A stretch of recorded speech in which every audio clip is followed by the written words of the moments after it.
I was saying, do we even still have NURTW members in Oyo State? And it's a very pertinent question. Let me tell you why. I remember that in June of 2022, some members of the NURTW joined the park management system. Members of the then proscribed NURTW were led by Alhaji Bola Ajisafe, and they voluntarily joined the PMS. This happened when they met with the governor. That was the audio that I played. I'm going to play it again because my guests are here so that they can hear from the governor, and then we can take the conversation from there. Listen now for the motive expressed by the governor. But are that PMS kini reason ta ṣe that PMS NURTW ẹ máa ṣe wàhálà bára yín jà ń bì then àwọn kan jókòó sí Àbújá ẹ máa owó tó yẹ kẹ́ máa pín láàrin ara yín ẹ ń kó lọ fún wọn bẹ́ẹ̀ ni that was the major reason ta ṣe that PMS let us take charge of our own economy. Nta ban generate Oyo State, ẹ jẹ́ kó wà fún benefit Oyo State. And I will say it once again.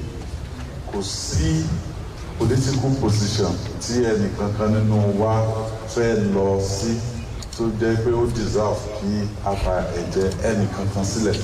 It is not worth it. Fún ìgbà tá a ṣe déjọba tí wọ́n sọ̀rọ̀ òkè àwọn kìíní wọ́n fẹ́ gba garage wọn ò gba garage. I want everybody, even tẹ́ ẹ bá gba garage kò ní mí ní ìsinmi tẹ́ bá gbà okay ìjọba tuntun wà ní kìíní but mi ò fẹ́ a single loss of life, and by my own recollection the first time tí switch wà nínú garage ní ẹ̀jẹ̀ kó wọ́n pa ẹ̀ ní Ọ̀yọ́ State.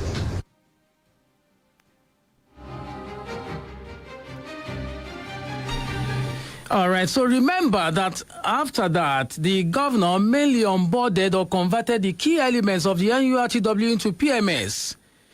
I'm asking, did they just change uniform, or what exactly did they do at that time? I told you that I have my guests here.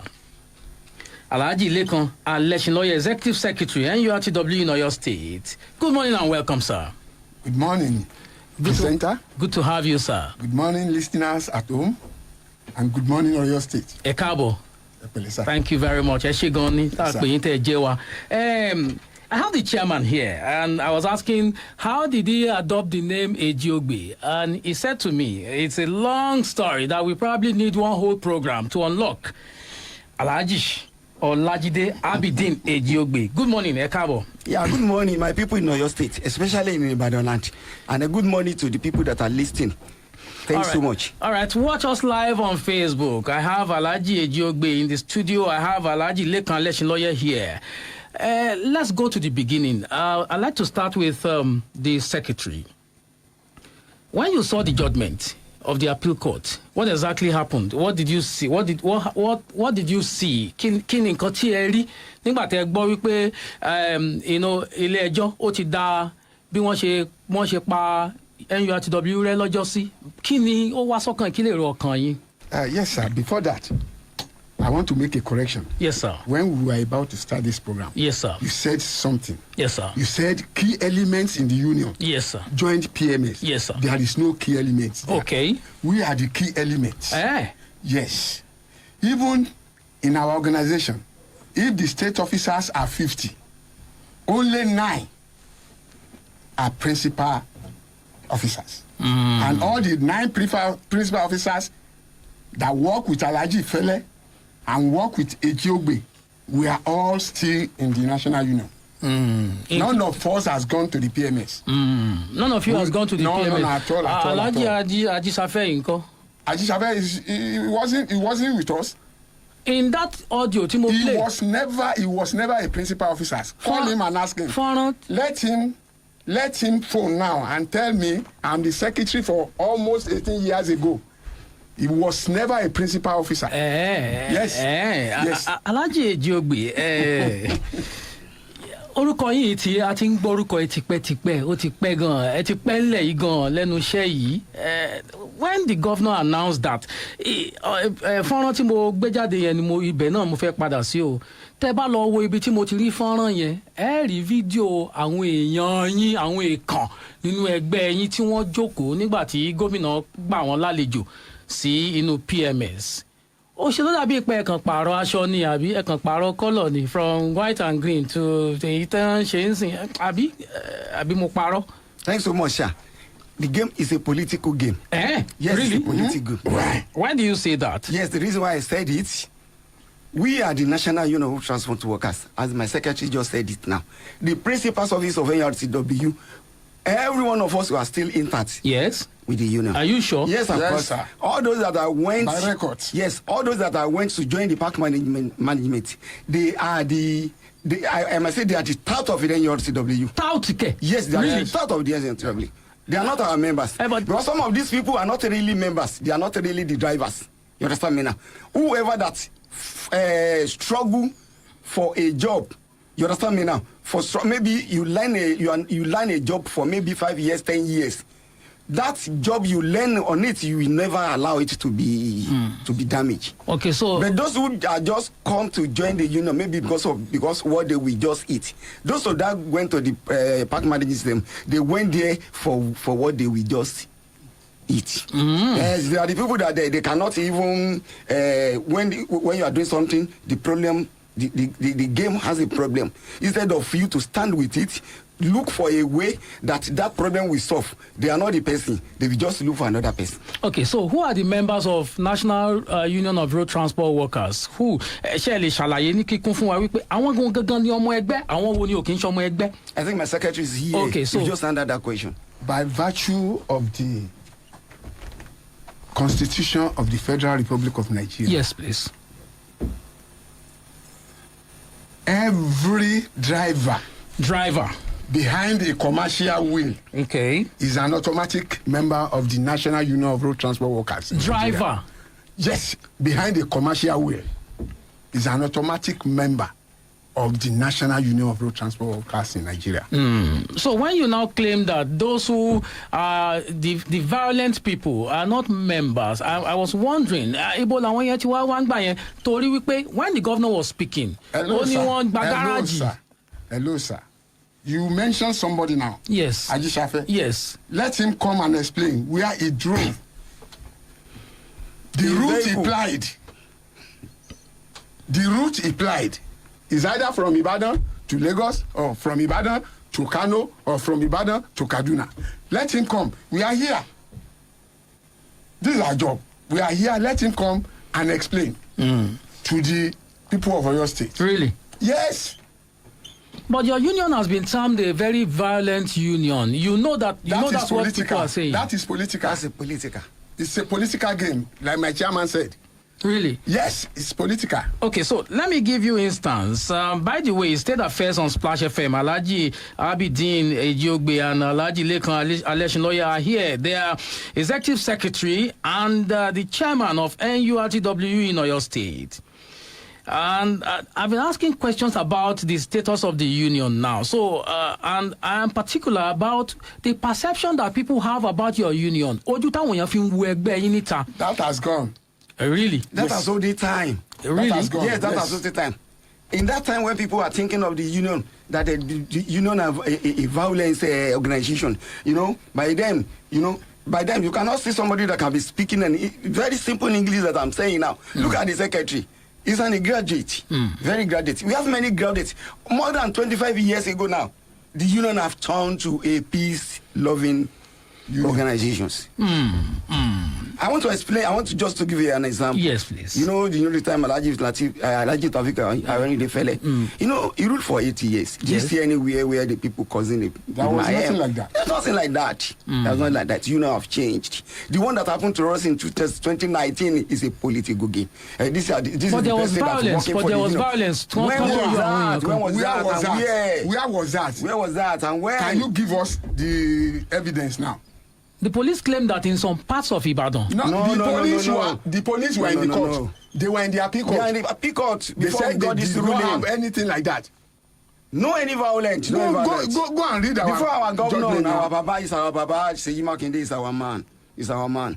There's no way when he came to the throne, he doesn't met violence on the ground. You said Seyi Makinde is your man, He's but our he threw man. you out of the government and adopted your one-time member. Not really. Auxiliary. Not really. Seyi Makinde. Seyi Makinde is a lovely people, but not political. There are some people they will be looking for where they will eat in. You understand me now? They are the one that turned the Seyi Makinde now. They are the one that went to him. The NURTW are not with us.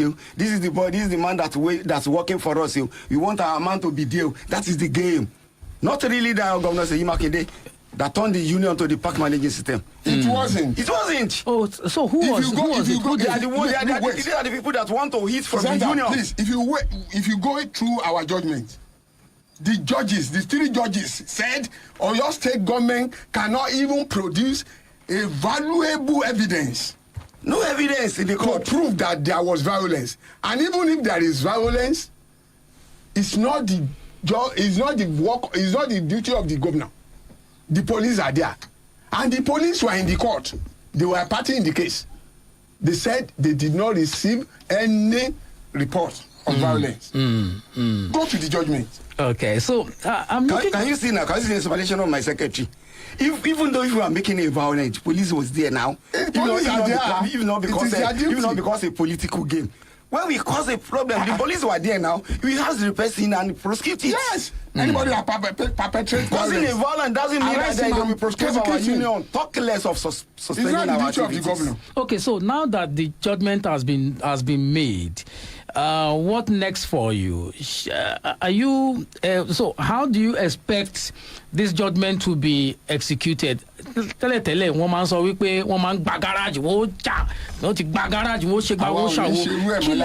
Kí lẹ fẹ́ ṣe báyìí nígbà tí ilé ẹjọ́ ó ti dá ẹjọ́ ń sìn báyìí? What next for you? Thanks so much, sir. In the olden days, when the union got this kind of judgment, though the people that are calling the union by them, they were not looking for a way of getting their rights.